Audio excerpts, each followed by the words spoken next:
네, 안녕하세요. 빌리어네어입니다. 오늘도 비트코인 관련된 차트, 그리고 도미넌스, 그 다음에 코인들의 올타임 하이라고 부르고 있죠.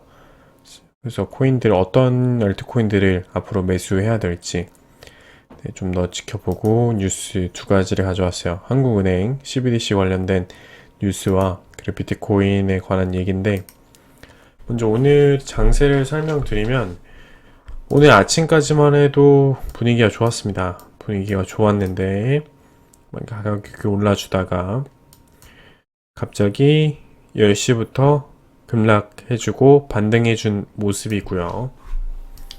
일봉으로는 봤을 때 지금 최고점 대비 지금 한 33%까지 조정을 받았습니다. 지금 받아있는 상태고, 반대로 이더리움은 계속해서 가격이 올라가고 있어요.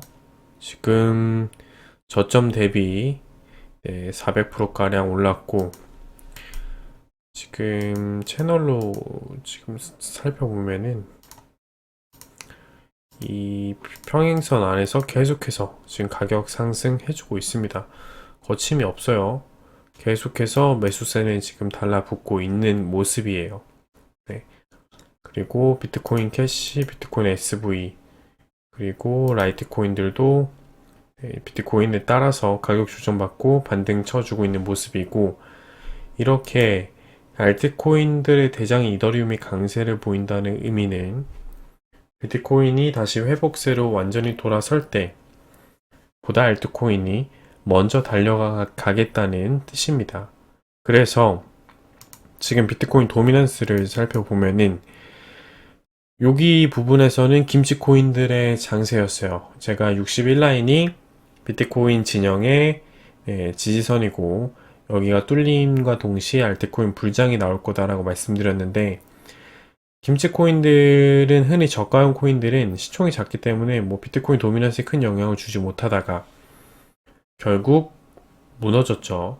와르르 무너지면서 4월 한 달간에 엄청나게 도미넌스를 하락을 시켰어요. 거의 10%가량 하락을 시켰습니다. 그래서 메이저 코인들이 강세를 보였고, 지금 비트코인이 조정을 받았음에도 불구하고 비트코인이 조정받으면서 다시 도미넌스가 위로 치솟았죠. 왜냐? 알트코인들이 훨씬 더 많이 떨어졌기 때문에 도미넌스 가격이 치솟았지만 다시 알트코인들의 강세장이 연출이 되면서 도미넌스는 아래로 내려왔습니다. 지금 전체적인 장세는 이렇고요.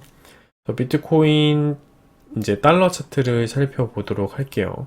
비트코인 달러 차트를 보면은 지금 RSI는 지금 과매도 상태였다가 다시 지금 반등 쳐주면서 올라와 주고 있습니다. 그래서 지금 상승 다이버전스를 보여주고 있고, MACD도 지금 이동평균선을 많이 모아줬어요. 제가 제일 중요시하는 우리 200일 이동평균선과의 간극도 최저점 대비 33%로 많이 좁혀졌습니다. 이렇게 이동평균선과의 간극이 좁아진다는 뜻은 급락할 확률보다는 상승할 확률이 높고요. 그리고 장기적으로 봤을 때 비트코인 상승 사이클이 조금 더 기간이 연장이 됐다. 거의 3월달 속도로 비트코인이 올랐으면은 더 상승장이 종료가 앞당겨졌을 텐데, 이번에 과열을 어느 정도 일단락 시켜주면서 김치 프리미엄도 빼주면서 비트코인의 상승장은 그 타임아웃 시간이 조금은 더 길어졌다라고 판단할 수가 있습니다. 그 제가 생각하는 가격까지는 아직도 더 올라야 되고, 지금 일봉으로 봐서 그런데 주봉으로 바꿔서 한번 보겠습니다. 주봉으로 바꿔서 볼 때는 이거는 제가 2018년도에 써놓은 거기 때문에 약간 지금과는 살짝 맞지 않는 부분이 있어요. 그래서 그거는 그냥 흘려 들으시면 되고, 요거를 제가 2018년도에 쓴 겁니다. 2018년도. 근데 2018년도 때는 2021년 5월쯤에 그 중간 요 선을 넘을 거라고 생각을 했었어요. 비슷하죠? 네, 2010, 그 5월쯤에 넘을 거라고 생각했는데 좀 더 한 달 빨리 넘어졌네요. 네, 2018년도에 제가 예측한 거랑 네, 얼추 비슷하게 뭐 맞는 것 같습니다. 3월 달에 전고점 돌파라고 생각을 했는데 3월보다 훨씬 더 빨리 돌파했죠. 거의 12월 달, 뭐 이때 돌파를 했으니까 제가 생각했던 것보다는 3개월이 빨리 패턴이 진행되고 있는 거예요. 패턴이 진행되고 있기 때문에 그만큼 제가 네, 다시 불장에서 배어장으로 진입하는 게 3개월 정도 빠르다라고 생각을 하시면 되고, 지금 봤을 때, 네, 주봉으로 봤을 때도 아직 고점 라인과는 한참 멀리 있는 것 같아요. 아직도 불장, 초 슈퍼사이클에 오기까지는 아직 더 시간이 남아있다라는 게 제 생각이고, 이 슈퍼사이클일 때는 거의 뭐, 3달 만에 400%를 올려버려요. 3달 만에. 그러면 이때도 400%가 오르지는 않을 거예요. 네, 레인보우 차트이기 때문에 살짝 곡선으로 선형으로 이어진다고 쳐서 2, 300%만 올라도 슈퍼사이클 때는 적어도 오르는 기간이 저는 10만 불에서 2, 300%는 더 오를 거라고 보기 때문에 최소 제가 생각하는 금액은 지금 대충 계산해도 얼마인지 아시겠죠? 네, 비트코인이 최소 1억은 넘는 거는 거의 저는 기정사실이라고 보고 있습니다. 그래서 아직은 고점이 많이 남아있기 때문에 좀 불안해하지 않으셨으면 좋겠고, 그리고 제가 중요하게 보는 차트 중에 하나가 해시 리본 차트인데 곧 바이 사인이 뜰 것 같아요. 그린라이트가 왔기 때문에 바이 사인이 뜨면은 제가 뜰 시기는 거의 뭐 과거 시점으로 대비해서 봤을 때는 17일, 2주 정도 후에 바이 사인이 뜨면서 비트코인이 5월달 중에는 다시 한번 크게 상승하면서 68,000불 위로 안착해 주지 않을까라는 게 제 생각입니다. 전고점은 5월달 안으로 돌파해 주지 않을까라는 게 제 생각이고요. 그렇다면 과연 이 상황에서 우리는 어떤 전략을 취해야 될까라는 게 이제 의문일 거예요. 일단은 포트폴리오에는 비트코인을 어느 정도 가지고 계셔야 되고 현금도 가지고 계셔야 되고, 그렇다면 제가 아까 말씀드렸죠. 알트장이 비트코인보다 더 강세가 될 거다라고 말씀드렸는데, 그럼 어떤 알트를 사야 되냐? 지금 리플이 되게 가격이 많이 상승을 했습니다. 네. 리플이 최근에 4월 초에 700원이었는데 지금 거의 최고점 기준으로 보면은 4월 중순쯤에 2,400원까지 갔었죠. 2,300원. 3배가 넘게 올랐습니다. 결국에는 순서의 차이만 있었을 뿐이지 저희한테 던져주는 메시지는 전고점을 한 번씩 두드리러 갈 거다라는 게 제 생각이고요. 그래서 좀 주목해야 될 코인들이 뭐가 있을까라고 생각을 해보면 고점 대비 또 저점 대비 많이 오르지 않은 코인들을, 그것도 메이저나 준메이저급을 사는 건 어떤가라는 게 제 생각이고요. 그래서 많이 오르지 않았던 것, 고점 올타임 하이 대비해서 가격이 많이 저평가되어 있는 거는 큐텀이 있을 수 있습니다. 준메이저급에서는 램, 큐텀, 온톨로지, 그리고 뭐 비트코인 캐시도 있을 거고요. 요 코인들은 아직까지는 살만하다라고 하는 게 제 생각입니다. 지캐시 같은 경우는 약간 CBDC가 개발되고 있는 시점에서 익명성이 너무나도 보완되어 있는 코인이기 때문에 지캐시를 사는 건 저는 별로 추천을 드리지 않고요. 큐텀이나 램이나 온톨로지, 비트코인 캐시 같은 거는 사볼만 하다. 그리고 조금 더 이제 더 내려가 보면 마이너스 73%죠. 고점 대비 이오스 정말 안 올랐어요. 이오스 그리고 XRP, 이오스 XRP도 괜찮다고 생각이 되고, 그리고 아이오타, 트론, 테조스, 이오스트, 그 다음에 네오, 요 정도도 괜찮게 보고 있습니다. 그리고 스텔라 루멘도 크게 아직은 오르지 않은 것 같아요. 요 정도 코인들이 이제 고점 대비해서 많이 오르지 않은 것들이고, 적어도 이번 상승장 사이클 마감 때까지 이 코인들이 한번 전고를 두드려 가지 않을까라는 게 제 생각입니다. 그래서 제가 언급드렸던 코인들 한번 좀 그래프 살펴보시고, 그 다음에 동향 살펴보신 다음에 분할로 매수했을 때 적어도 크게 손해는 볼 확률은 저는 적다고 보고, 좀 다른 여타 많이 상승해 있는 코인들보다는 수익률이 높지 않을까. 저희는 항상 남들이 많이 사는 거, 이미 많이 오른 것보다는 이미 많이 오른 거를 매도를 어느 정도 하고 저평가되어 있는 걸 사야 됩니다. 저평가되어 있는 걸 사서 제대로 가격이 평가를 받았을 때 파는 거지, 고평가 있는 거를 사서 조금 더 높은 가격에 팔아보겠다, 이거는 참 어려운 거예요. 비트코인이 저번 상승자에서 19,800불에 마감을 했다고 이제 보면은 어떤 느낌이냐면 17,000불, 18,000불에 팔아서 19,800에 팔겠다, 이런 느낌이에요. 근데 제가 말하는 저점에 사는 거는 비트코인이 19,800 찍고 조정받아서 3,000불까지 떨어졌을 때, 저점이라고 저평가라고 생각됐을 때 매수를 해서 제대로 가격 평가를 받았을 때 파는 게 전략적으로, 확률적으로 그게 더 수익률이 높지 않을까라는 게 제 생각입니다. 그래서 지금 또 관련된 뉴스 살펴보면 비트코인 비켜, 한국은행이 같이 만든 진짜 디지털 화폐 나온다라고 얘기가 되어 있는데, 은행은 100만 원을 송금을 하면은 거래 정보만 이렇게 은행들에게 전달되고, 최종적으로 마지막에 간 고객들 정보를 얻어서 은행에서 마지막 그 고객의 은행에게 돈을 송금하는 이런 시스템인데, CBDC가 있으면은 뭐 중앙 이런 처리 시스템 필요 없이 바로 개인 간에 돈 송금이 가능하면서 이제 중앙은행이 필요 없는, 서버가 필요 없는 그런 시스템을 구축을 하겠다, 뭐 이런 진정하게 이제 현금 없는 사회가 될 것이다, 이런 뜻인데요. 과연 CBDC가 나오면 비트코인의 수요를 잠재울까?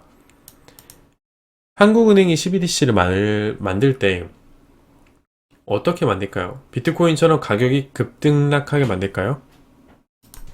저는 아니라고 생각을 합니다. 스테이블 코인과 비슷한 개념으로 나올 거예요. 네.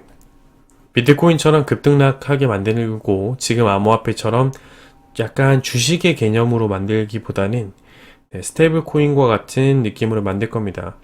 그렇다면 은행에서, 중앙은행에서 만드는 CBDC는 제가 예전 영상부터 수차례 말씀드렸어요.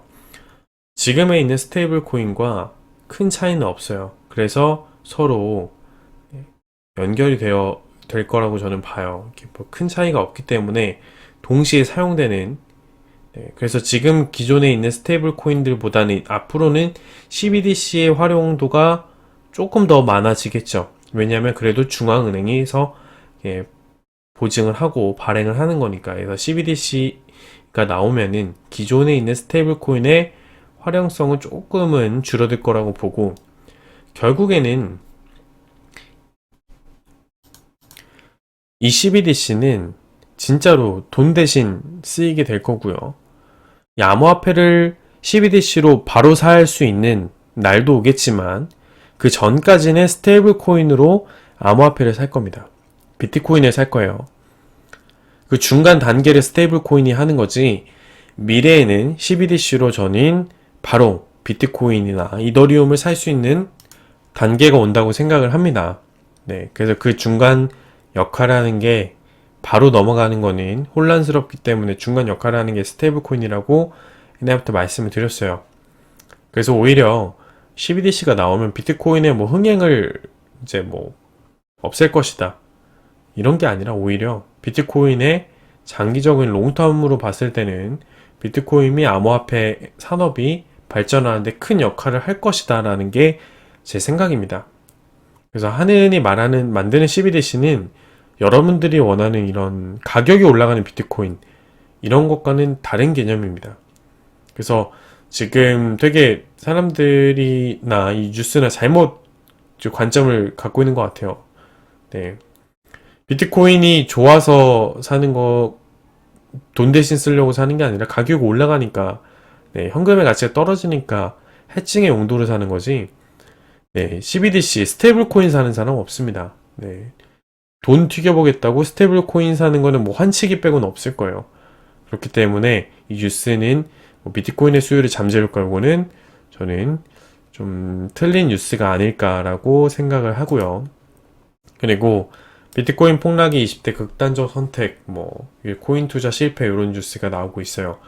최근에 조심하셔야 됩니다. 코인이 급등락하면서 많은 돈을 아무런 대책이나 공부 없이 분할 매수하지 않고 투자를 하신 바람에 제가 좀 마음이 아팠던 게 있어요. 그래서 저희 카톡방에도 좀 마음이 안 좋았던 게 있었는데, 좀 투자하실 때는 진짜 알아보고 공부하셔야 되고, 그리고 정말 자신의 올인 하시면 안 됩니다. 네. 암호화폐가 제 인생의 전체로 뭐 대변할 수 있는 것도 아니고, 암호화폐에 올인하시면 절대 안 되고, 요즘에 파이어족이라는 얘기가 많이 나오죠. 네, 모든 걸 투자해서 직장도 그만두고 투자로 한몫 챙겨서 살겠다. 물론 공부하고 그래서 자신의 확신이 있을 때는 괜찮아요. 근데 대부분의 저희 카톡방 분들은 책임져야 될 것들도 많고 또 그만큼 공부가 안 된 분들이 더 많아요. 멘탈 관리도 안 되고 뭐 이 코인 시장에 뭐 저처럼 최소 뭐 4, 5년 된 분들이 아니라 최소 1년 이상 된 분들 없을 거라고 봐요. 그 얼마, 뭐 저는 제 카톡방 전체 합치면은 뭐 한 1,500명 이상 수다방이랑 정보방만 합쳐도 중복된 분들 제외해도 1,500명 이상 될 건데 거기서 1년 이상 투자했다? 저는 한 100명도 안 될 거라고 봅니다. 한 50명, 많아야 50명이지 되게 적을 거라고 봐요. 네, 그만큼 이 시장에 대해서 이해도가 높으신 분들이 거의 없어요. 근데 정말 내가 정말 소중한 돈을 여기다 다 투자했다? 반대로 벌 수도 있지만 다 잃을 각오하고 투자하셔야 되는 겁니다. 네, 그래서 여윳돈을 투자하라는 말이 괜히 있는 건 아니에요. 제가 아직은 지금 물려 계셔 분들이 있어서 이제 많이 걱정하시는 분들이 많을 것 같은데 아직은 상승 사이클이 남아 있어서 올라왔을 때 잘 대처를 한다면 충분히 탈출도 가능하시고 익절도 할 수 있습니다. 하지만 사이클이 점점 다가오고 있어요. 그래서 여기서 한번 자칫 물리면 4년 존버해야 되는 거예요. 네. 그럴 자신이 없으신 분들, 또 이 시장에 대해서 공부가 제대로 안 되어 있으신 분들은 반성하시고, 또 내가 감당할 수 없을 만큼 돈 투자하신 분들은 꼭 투자금 조정하셔가지고 마음 편한 투자 하시길 바랍니다. 그래서 저는 여러분들과 끝까지 그래도 함께 한다고 약속을 드렸었으니까 계속 함께 하려고 합니다. 그래서 제가 4월달, 3월달에 영상을 많이 못 올렸어요. 회사가 너무 바빠서 영상을 많이 못 올렸었는데 5월달에 제가 좀 회사를 안 나갈 수 있을 것 같았는데 좀 회사를 계속 나가야 될 것 같아서 제가 생각했던 것만큼 5월달에 더 영상을 많이 올리지 못하겠지만 그래도 이렇게 오늘처럼 또 최근처럼 계속 짬을 내서 영상 올리려고 합니다.